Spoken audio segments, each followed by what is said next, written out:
Pissant Pit isn't just a review show, you know. Sometimes we shed our dignity and bare our naked ignorance to discuss some shallow current events topic. Like a big dumb butterfly emerging from a cocoon, fluttering about in a quest for subscribers and retweets. Today we're tackling the recent hubbub caused by a character inspired by Anita Sarkeesian being added to TowerFall Ascension.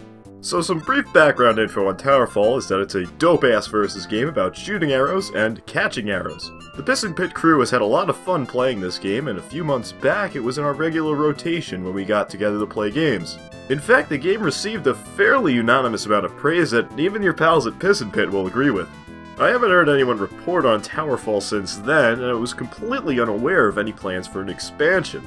I was happy to see that the game was getting an update, but I'm not exactly thrilled about how this situation was being reported. The TowerFall dev blog has been releasing images for their planned alternate skins, but the only one that anyone seems to be talking about is this one.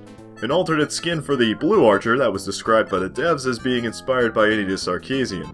The devs go on to say that Anita's Tropes vs. Women in Games video series gave us a valuable new lens through which to assess our character designs.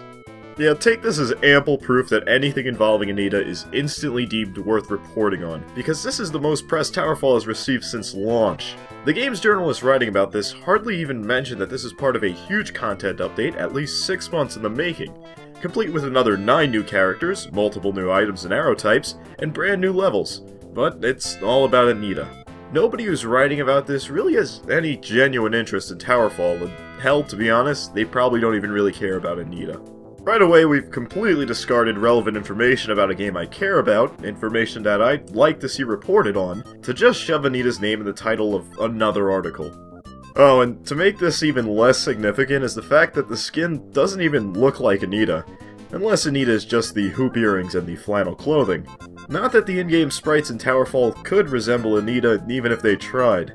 The only place this would be at all recognizable is the character select screen and the post-game results screen. The in-game sprite just kinda looks like a colored box with a head attached. I doubt that anyone would have come to the conclusion that this was based on Anita had they not been told directly, and I'm starting to think Marks Makes Games knew this.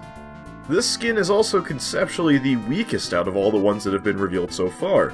The other characters all come from alternate timelines or reveal some new detail about the characters or the world they occupy. The Anita skin is just a blue archer with earrings and a scarf.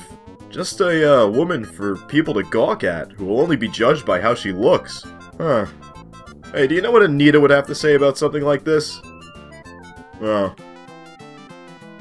My biggest problem with this, and what made me decide to make this video, is the terrifying fact that for some people this has become a polarizing reason for if they should or should not purchase this game.